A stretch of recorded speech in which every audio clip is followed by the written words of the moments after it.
In this digital age that we live in, vinyl records are making a strong comeback. Well, stacks of wax have now replaced CDs as the preferred format for listening to music. Paul Murphy takes a look at this phonographic phenomenon.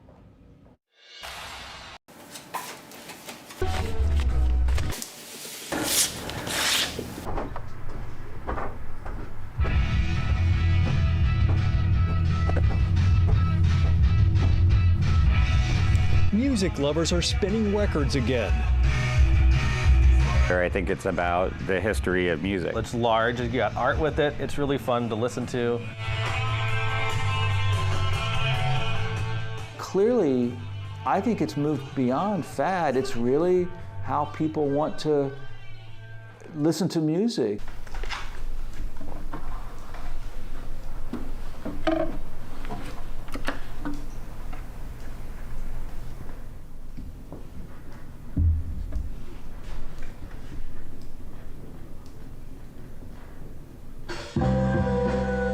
According to the Recording Industry Association of America, last year, vinyl albums outsold CDs for the first time since 1987.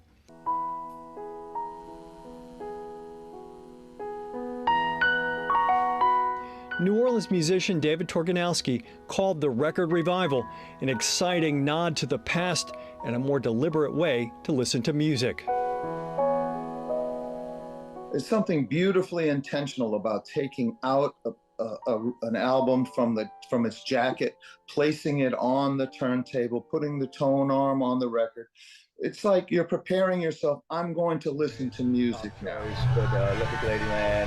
Tulane English professor T.R. Johnson has a passion for vinyl. He proudly displays his record collection at his home in the Maroney. There's a new enthusiasm for records going around, but it's probably more properly called a mania, because people are bonkers about this stuff. The sound of the records, the richness of the sound, and just the physical artifact itself. Artists are also excited about the resurgence. We ran into Michael Girardo and Andrew Campanelli from the New Orleans-based alt-rock band The Revivalists, shopping for vinyl at Euclid Records in the Bywater. As a listener, like when I pick up a vinyl record, I get to listen to the whole thing, start to finish. It's an experience, and I get to experience the artist more fully as just that artist. You feel this. It's like the grooves of the grooves are the left and right of the waveform, and it's right in. It's a physical thing that's not being translated into some digital world and then recreated back to you. Some claim vinyl albums have a warmer, more differentiated sound than digital music. Digital formats, things start to kind of thin out or get kind of crushed together in ways that are less nuanced and less resonant, particularly at the really high end and the really low end. Or I could circle back to Euclid owner Lefty Parker's fondness for vinyl isn't just about the fidelity. Every time I put on a record, I'm hoping that I get to hear something that I haven't heard before, and that records give me that because it's an option that CDs don't always give me. Local artists don't have to go far to stamp out an album. Owners Scott Bourne and Remy Foulon at the New Orleans Music Press in the St. Claude neighborhood say business is booming.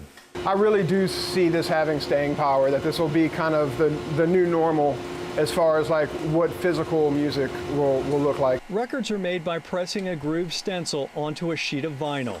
The vinyl is then cut, packaged, and boxed. We press probably about 5,000 to 7,000 records a week. So, you know, well, maybe more than that now. We started to grow, we got more presses, so we got more volume going on. When customers buy a vinyl record, they get more than just the physical album. So the pictures are bigger, you can write liner notes, you can essentially, it's a bigger canvas. So, and it's a more substantial product. We went through a little phase where you put all this work into a record, and we were asking each other, and when we were in college and stuff, you know, what is the point of making a record anymore? People just want one song. Speaking of which, we got a sneak peek at the Revivalist's new album due out next month. Pour it out into the night. The Revivalist, June 2nd. Go to your local record store, and if they don't have it, demand that they get it. In a city like New Orleans with such a rich musical history, The resurgence of vinyl records is truly an example of what was old is new again. Is vinyl cool? Yeah. It's usually room temperature. Yeah. yeah. Don't leave it in your car. It's cool. Supposed to stay cool. Paul Murphy, Eyewitness News. According to the Record Industry Association of America, people purchased $1.2 billion worth of records in 2022.